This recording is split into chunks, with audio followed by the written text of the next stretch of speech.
আমার বুঝতে বাকি থাকলো না পজেসড হওয়া বোনকে ইফরিত তার সাথে নিয়ে গেছে। মনে খুব কষ্ট পাচ্ছিলাম, কেননা আমার বোনকে করা ওয়াদা আমি রক্ষা করতে পারিনি। রুমের বাইরে এসে কোনো রকমে স্টাফদের সাহায্যে হাসপাতালে যাই। স্টাফরা আমার এই অবস্থা দেখে হতবাক হয়ে যান। আমি রাগান্বিতভাবে বলি, নাটক করছেন?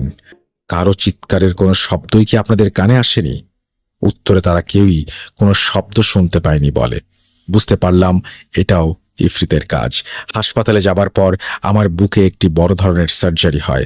সার্জারি শেষে আমার জ্ঞান ফিরে এলে আমি আমার পাশে কাউকে না দেখে মনে মনে ভাবি, আমার মতো মানুষের পাশে কে থাকবে? আমি তো এতিম, না আছে বাবা না আছে মা। যাও এক বড় বোন ছিল, তাকেও ইফরিত দুনিয়া ছাড়া করেছে। এই দুনিয়ায় আমার কেউ নেই, ঠিক ওই মেয়েটার মতো। ওই মেয়েটার জন্য আমার খুব মায়া হচ্ছিল। সুস্থ হবার পর তার সাথে দেখা করি আমি। নিজের বোনকে হারিয়ে সে একেবারে নিশ্চুপ হয়ে গেছে। তার বোন আমাকে আর নিজের বোনকে বাঁচাতেই নিজের জীবন দিয়েছে। মনে মনে একটা সিদ্ধান্ত নিয়ে চলে গেলাম এতিমখানার পরিচালকের কাছে দেখা করতে।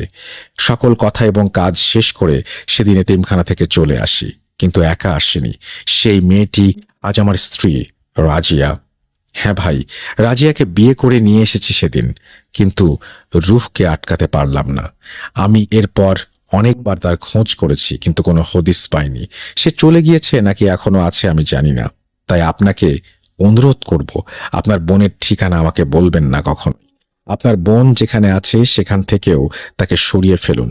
আপনি নিজেও তার ঠিকানা নেবেন না, আড়ালেই রাখুন তাকে, কেননা আল রুহ ফিরেও আসতে পারে, কিন্তু তখন আপনার বোনকে বাঁচানোর জন্য কোনো রূপক আর ফিরে আসবে না।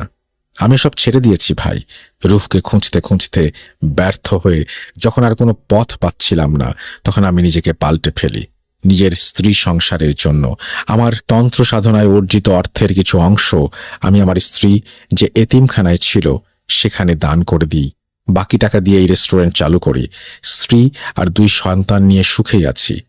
আর আগের রূপক হতে চাই না রুহ পথের কাঁটা হতে, কেননা মৃত বোনকে করা প্রতিজ্ঞার জন্য জীবিত স্ত্রী সন্তানদের হাত ছেড়ে দিতে পারি না।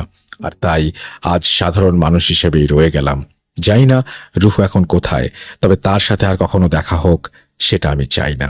অনেক শুনেছি মানুষ জাতি জিনকে বশ করে, বন্দি করে, টর্চার করে, কিন্তু সত্যিকারে তা হয় কিনা আমার জানা নেই। ইফরিতের মোকাবেলা যারা করেছেন তারাই কেবল জানেন ইফরিতের ক্ষমতা কত বেশি, কতটা ভয়ঙ্কর। আমি জানি, নিজের চোখে দেখেছি, তাই আর দেখতে চাই না।